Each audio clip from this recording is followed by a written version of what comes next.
पूछना चाहेंगे उस सीएम से, उस चूतिया से, वो सीएम के पद में बैठे उस हिजड़े, उस नामर्द से, आखिर उसने ऐसा बयान दिया ही क्यों? कहाँ पे, किससे पूछ के सीएम साहब की बीवी बेटी बहू नंगी हुई रहेगी तब भी हम लोग खुलकर उसने ऐसा बयान दे दिया? आप सीएम को इतना अपशब्द कह दिए, आप पे एफआईआर हो जाए, आपको डर नहीं लग रहा है? किससे? उस सीएम से जो अपनी बेटी को बेटी समझता हो और दूसरी की बेटी को जागीर समझता हो, उस सीएम से मेरी जूती नहीं डरती है। और यकीन मानिए सामने आ गए ना, अपने चप्पल का माला उसके गले में ना डाल दिए ना, हम भी अपने बाप की बेटी नहीं और एक यदुवंशी का जबान। नरेंद्र मोदी का जो अपने दोगले चेहरे के बीच में है, वो दिखाता कुछ है कुछ और। माई के लाल में औकात है ना, वो आ जाए। हम पटना में ही रहते हैं, दूर नहीं है, डेली इनकम टैक्स पे आपको दिखाएंगे। कल क्या है ना, उसके बारे में हम कुछ नहीं बोलेंगे। हमारे साथ महिला साथी है, इन्हीं से बोलवाते हैं क्या कुछ वहाँ मामला हुआ है, कैसे हुआ है। तो अंजलि जी, पहले आपका स्वागत है। आपका बहुत बहुत स्वागत है कि आप हम तक पहुँचे। मणिपुर जो वीडियो सामने आया है ना, हम नहीं बोल सकते आपके सामने, आप ही अपने मुंह से कुछ बयां कर दीजिए। क्यों नहीं बोल सकते आप? कलेजा फट जाएगा। क्यों नहीं बोल सकते जब वहाँ का सीएम साहब खुद बोल सकते हैं कि ये आम बात है, ऐसा होते रहता है? आप क्यों नहीं बोल सकते हैं? आप भी बोल सकते हैं, हम भी बोल सकते हैं। और जब सीएम साहब की बीवी बेटी बहू नंगी हुई रहेगी तब भी हम लोग खुलकर बोल सकते हैं। क्या बात कर रही हैं आप? सीएम की बहन बेटी में क्यों नहीं जाएंगे? काहे जाइएगा? काहे नहीं जाएंगे? काहे जाइएगा? महिला क्या होती है? किसी की बाप की जागीर होती है कि आप उस पर कुछ भी बयान दे देंगे? मणिपुर में तो ऐसा ही कुछ हुआ। वही सीएम साहब अपने बाप की जागीर समझ रहे हैं ना बेटियों और महिलाओं को। जब महिलाएं सुरक्षित नहीं है तो बेटियां सुरक्षित हो सकती है भला? अब महिला बोले या बेटिया वाले बात तो एक ही है ना? एक ही है ना, है तो औरत, है तो लड़की, है तो महिला। और वो जो सीएम साहब पैदा हुए हैं ना, वो भी एक महिला के कोख से पैदा हुए होंगे। अगर उनकी माँ को हम लोग बीच चौराहे पे, उनकी बीवी को, उनकी बेटी को, उनकी बहू को नंगा करके खड़ा कर दे तो क्या सीएम साहब ये बयान देने लायक बच जाएंगे? तब नहीं दे पाएंगे। नहीं दे पाएंगे। फिर ये बयान उन्होंने कैसे दिया? हम पूछना चाहेंगे उस सीएम से, उस चूतिया से, वो सीएम के पद में बैठे उस हिजड़े, उस नामर्द से, आखिर उसने ऐसा बयान दिया ही क्यों? कहाँ पे, किससे पूछ के उसने ऐसा बयान दे दिया? आप सीएम को इतना अपशब्द कह दिए, आप पे एफआईआर हो जाए, आपको डर नहीं लग रहा है?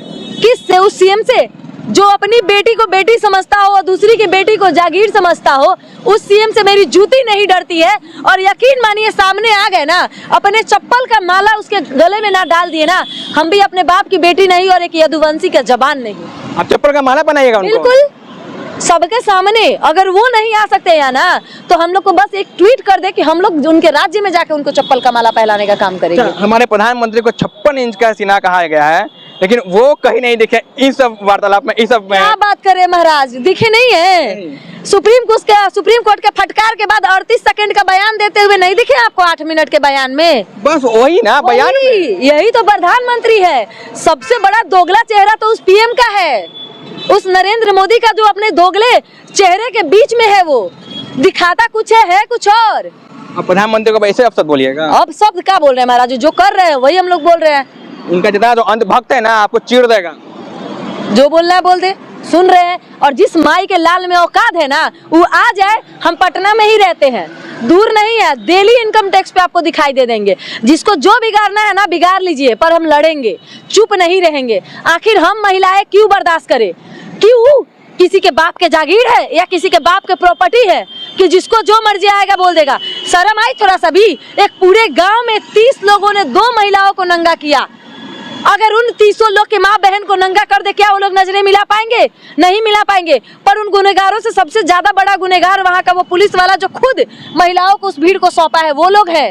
वो पुलिस वाले जो वर्दी के भेष में एक नामर्द है, एक हिजड़े है, एक नापुंसक है, उनका वर्दी निकाल कर उनको नंगा करके बीच चौराहे पे आग लगाने देनी चाहिए। वर्दी पहनने का वो उनका कोई भी कहीं से भी अधिकार नहीं है। बिहार पुलिस को मणिपुर भेजेगा क्या सुधाई करने के लिए? बिल्कुल जाना चाहिए। अगर उन लोगों से नहीं हो रहा है, तुम लोग का नामर्दांगी इतनी बढ़ गई है, नहीं हो पा रहा है, तो कह दो। बिहार पुलिस छोड़ो, बिहार की महिलाएं काफी है तुम लोग को सजा देने के लिए। हम लोगों को सौंप दो उस गुनहगारों को, हम लोग सजा दे देंगे उनको।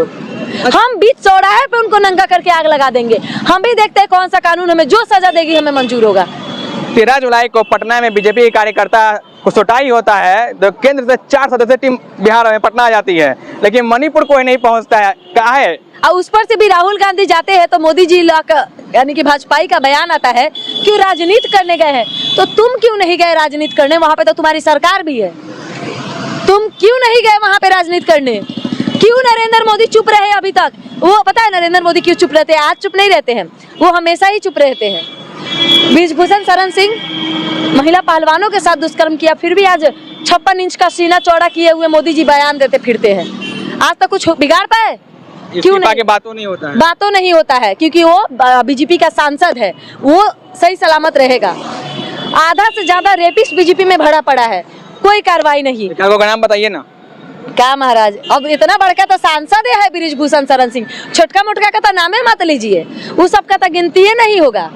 बृजभूषण शरण सिंह उदाहरण है जिसको कोई छू तक नहीं पाया, और वो भी उतने बड़े पद पे जो महिलाएं हमारी खेलती है, हमारे देश के लिए गोल्ड मेडल लाने का काम करती है, उनके सम्मान के साथ खेला इन्होंने। वही बीजेपी जो बेटी बचाओ बेटी पढ़ाओ का नारा देता है, सही कहता है, बीजेपी वालों से बेटियों को बचाओ, इस देश से नहीं, बीजेपी वालों से बेटियों को बचाओ, ये नारा है उनका। अच्छा, एक बार मोदी जी के मुंह से स्लिप ऑफ टंग हुआ था, बेटी पढ़ाओ बेटी पटाओ, कहीं उसी रास्ते पे तो लोग नहीं चल रहे हैं। अरे वो स्लिप ऑफ टंग नहीं हुआ था, वो जानबूझ के बोली गई थी। वो ये संदेश युवाओं को देना चाहते थे, बेटी को बचाओ नहीं, बेटी को पटाओ। पढ़ाना नहीं है, उनको पटाना है, क्योंकि मोदी जी ने बिहार में या पूरा देश में रोजगार के नाम पे लड़कियों को पटाना ही छोड़ के रखा है, और कोई ऑप्शन है नहीं, क्योंकि रोजगार है नहीं, युवा बेरोजगार है। अब कुछ ना सही तो लड़की सही, ये रोजगार दिया है उन्होंने। क्या बात कर रहे हैं आप?